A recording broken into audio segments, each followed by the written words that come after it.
चलते हैं उत्तराखंड के टनकपुर की ओर, जहां पर मुख्यमंत्री पुष्कर सिंह धामी का टनकपुर दौरा है। शारदा कॉरिडोर का स्थलीय निरीक्षण वो करने पहुंचे हैं। उन्होंने निरीक्षण किया है। विभिन्न विकास कार्यों का शिलान्यास कार्यक्रम है।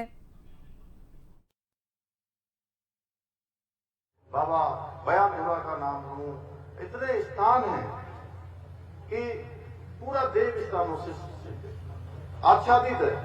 तो कोई भी तीर्थयात्री, श्रद्धालु, भक्तिगण देश भर से यहाँ 30 लाख से अधिक संख्या में आते हैं प्रत्येक वर्ष।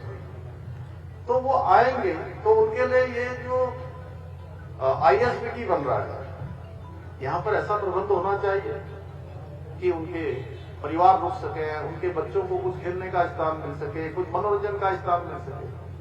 तो मैंने कहा कि इसकी DPR को रिवाइज किया जाए और उस 56 करोड़ में लगभग 150 करोड़ रुपए की धनराशि और उसको चरणबद्ध तरीके से लगभग 200 करोड़ के लगभग का ये ISBT यहाँ पर अब बनने जा रहा है, जो अपने आप में उत्तराखंड का एक ऐसा ISBT होगा जो सच में ऐसी परिकल्पना कि लोग उस ISBT को देखने के लिए यहाँ आए। ऐसे अनेक कार्य जहां आगे बढ़ाए जा रहे हैं, अनेक मास्टर प्लान पर काम हो रहा है। ककराली गेट से पूर्णागिरी धाम तक, चंपावत में अनेक मोटर कार्यों का सुदृढ़ीकरण किया जा रहा है। मल्टी स्टोरी पार्किंग का निर्माण किया जा रहा है। 20 करोड़ रुपए की लागत से चंपावत में 50 बेड के क्रिटिकल केयर ब्लॉक के साथ में महिला छात्रावास और IT लैब का भी कार्य कराया जा रहा है।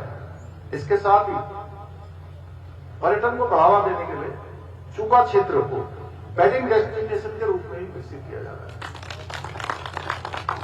आप सबको पता होगा, प्रधानमंत्री जी जब हमारी शीतकालीन यात्रा में मुखवा हंसिल आए थे तो उन्होंने वहां से पूरे देश के लोगों से एक आह्वान किया था कि आप लोग अपने जो एक कल्चर है ना देश में बड़ा, कि जिनके पास मां लक्ष्मी की कृपा ज्यादा होती है, तो वो लोग पहले क्या करते थे, अपने बेटों की बेटियों का विवाह मंगल कार्य विदेशों में जाकर करते थे। 15-15 दिनों का, 20-20 दिनों का पैकेज बनता था, बहुत रुपया खर्च होता था, विदेशों में चला जाता था। प्रधानमंत्री जी ने कहा कि अपने परिवार के बच्चों का मंगल कार्य करने के लिए विदेश जाने की बजाय सबसे अच्छा स्थान कोई है, देवों के और भगवान के सबसे नजदीक का स्थान कोई है, तो हमारा देवभूमि उत्तराखंड है। तो प्रधानमंत्री जी से प्रेरणा लेकर हमने चूका क्षेत्र जो हमारा है, इसको वेडिंग डेस्टिनेशन के रूप में विकसित करने का भी संकल्प किया है।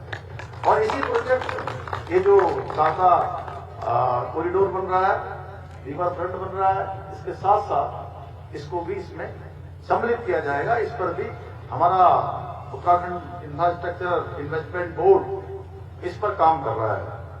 चंपावत में साहसिक पर्यटन की दृष्टि से भी असीम संभावनाएं हैं। इसके विकास के लिए भी हम कार्य कर रहे हैं। आप सबने देखा, पहली बार राष्ट्रीय खेलों की प्रतियोगिता नेशनल गेम्स, उसमें हमारे इसी क्षेत्र में, इसी टनकपुर क्षेत्र में, बूम क्षेत्र में, यहीं नेशनल चैंपियनशिप की राफ्टिंग प्रतियोगिता पूरे विश्व में रात में कहीं हुई तो हमारे इसी चंपावत जनपद के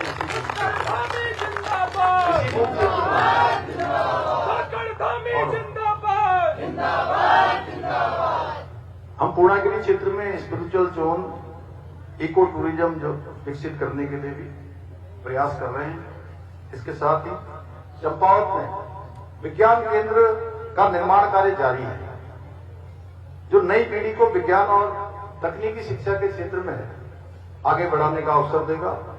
साथ ही महिला प्रौद्योगिकी पार्क स्थापित कर महिलाओं को रोजगार और उद्यमिता से जोड़ने का प्रयास किया जा रहा है। इसके अलावा श्यामलाताल झील में डेवलपमेंट का कार्य प्रारंभ हो चुका है भाइयों बहनों। इसके साथ ही अनेक और कार्य भी चंपावत जनपद में कराए जा रहे हैं। आदर्श चंपावत का संकल्प लेकर महिला स्पोर्ट्स कॉलेज, पूरे उत्तराखंड का पहला महिला स्पोर्ट्स कॉलेज भी हमारे चंपावत जनपद में ही खुलने जा रहा है। भाइयों बहनों, हमारी सरकार अपने सांस्कृतिक मूल्यों को सुरक्षित रखने के लिए भी पूरी तरह से संकल्पबद्ध होकर काम कर रही है। इसके लिए हमने जहां प्रदेश में एक सख्त धर्मांतरण रोधी कानून लागू किया है, दंगा रोधी कानून लागू किया है, वहीं लैंड जिहाद, लव जिहाद और थूक जिहाद जैसी घृणित मानसिकताओं के खिलाफ भी कड़ी कार्रवाई हमने सुनिश्चित की है। ऑपरेशन कालनेमी चलाकर, देश बदलकर, छद्म वेश धारण करके सनातन हिंदू धर्म को बदनाम करने वाले जिहादियों को पकड़ने का काम भी हम अनवरत रूप से आगे बढ़ा रहे हैं। वहीं लैंड जिहाद पर कड़ी कार्रवाई करते हुए राज्य के अंदर अभी तक 9,000 एकड़ से अधिक जमीन लैंड जिहादियों से मुक्त कराने का काम भी हमारी सरकार ने किया है। इसके साथ ही 250 अवैध मदरसों को सील करने के साथ 500 से अधिक अवैध संरचनाओं को हटाने का काम भी हमारी सरकार ने किया है। यही नहीं, अभी हाल में हमने राज्य में नया कानून लाकर मदरसा बोर्ड को समाप्त करने का भी निर्णय लिया है। इस कानून के तहत 1 जुलाई 2026 के बाद ऐसे मदरसे जो हमारे शिक्षा बोर्ड के द्वारा निर्धारित पाठ्यक्रम को नहीं पढ़ाएंगे, ऐसे मदरसों का पंजीकरण समाप्त कर दिया जाएगा। वो प्रदेश में ऐसे मदरसे नहीं चल पाएंगे। इतना ही नहीं, हमने देश में सबसे पहले समान नागरिक संहिता का कानून लागू करने का ऐतिहासिक काम भी हमारे प्रधानमंत्री जी के मार्गदर्शन में किया है। हमारी सरकार ने भर्ती प्रक्रियाओं को पारदर्शी बनाने के लिए और नकल माफियाओं पर अंकुश लगाने के लिए देश का सबसे सख्त नकल विरोधी कानून भी लागू किया है, जिसके परिणाम स्वरूप पिछले 4 वर्षों में 26,000 से अधिक युवाओं को सरकारी नौकरियां प्राप्त हुई हैं, जो अपने आप में एक रिकॉर्ड है। इस कानून के लागू हो जाने के पश्चात हमने बीते 4 वर्षों में 100 से भी अधिक नकल माफियाओं को जेल की सलाखों के पीछे पहुंचाया है, जिन्होंने पूर्व की सरकारों के समय में उत्तराखंड में हमारे बच्चों के भविष्य के साथ खिलवाड़ करते हुए, उनकी योग्यता, क्षमता, प्रतिभा के साथ अन्याय करते हुए एक नकल को एक उद्योग बना दिया था। ये सभी कदम हमारी सरकार ने युवाओं के भविष्य को सुरक्षित और सुनिश्चित करने के लिए ही उठाए हैं। भाइयों बहनों, राम राज्य की परिकल्पना को साकार करने के लिए हमारी सरकार राज्य में भ्रष्टाचार के खिलाफ जीरो टॉलरेंस की नीति के तहत काम कर रही है। हमने प्रदेश के इतिहास में पहली बार आईएएस, पीसीएस स्तर के अधिकारियों से पिछले 4 वर्षों में भ्रष्टाचार में लिप्त 200 से भी अधिक लोगों के खिलाफ कठोर कार्रवाई की है। भाइयों बहनों, हम उत्तराखंड को देश का अग्रणी राज्य बनाने का अपने विकल्प रहित संकल्प को पूरा करने के लिए निरंतर कार्य कर रहे हैं। मुझे पूरा विश्वास है हमारे इस संकल्प को पूरा करने के लिए आप सभी इसी प्रकार हमारे कंधे से कंधा मिलाकर अपना आशीर्वाद देते रहेंगे, अपना सहयोग देते रहेंगे। मैं आज के इस अवसर पर, चूंकि अभी मैंने कल और परसों 2 दिन चंपावत जिले के बारे में कुछ जानकारियां हमारे जिलाधिकारी से ली, तो उन्होंने मुझे बताया कि कीवी के उत्पादन में चंपावत जनपद, हमारे जो पर्वतीय जनपद है, उसमें सबसे आगे है, जहां सबसे अधिक कीवी का उत्पादन है। और भी यही सारे फलों के क्षेत्र में, उद्यान के क्षेत्र में, कृषि के क्षेत्र में अनेक संभावनाएं हैं। एप्पल मिशन पर यहाँ बहुत अच्छा काम हो रहा है। अच्छे एप्पल हमारे यहाँ पर हो रहे हैं, अच्छे सेब हो रहे हैं। तिमूर में भी काफी संभावनाएं हैं, तिमूर मिशन पर भी हम काम कर रहे हैं। दालचीनी के क्षेत्र में भी काम कर रहे हैं। इन क्षेत्रों में और अच्छा शोध हो, अच्छा अनुसंधान हो। तो मैंने कल वाइस चांसलर पंतनगर, कुलपति पंतनगर विश्वविद्यालय मुझे मिले थे।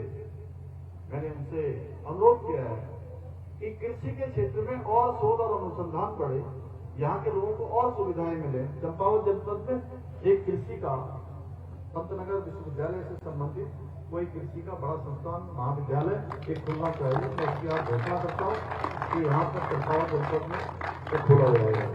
इसके साथ पिछले दिनों जब बाढ़ आई थी, जहाँ पर ये लैंड पोर्ट बन रहा है, उसके आसपास बड़ी बाढ़ आई थी। चिनीकोट क्षेत्र में और उसके आसपास पत्तोखरिया क्षेत्र में काफी जगह पर मैं स्वयं भी उन क्षेत्रों में गया था। इसलिए मैं यह भी घोषणा करता हूं कि छिनीकोट एवं उसके आसपास के क्षेत्रों में बाढ़ सुरक्षा के लिए अनेक कार्य वहां पर बाढ़ सुरक्षा की कराए जाएंगे। इसकी भी मैं घोषणा करता हूं, इसको भी जिलाधिकारी जी इसको घोषणा में आप डाल देंगे। इसके अतिरिक्त बहुत सारे काम आप सबको पता है, चंपावत जनपद में मेरा ऐसा मानना है, मैं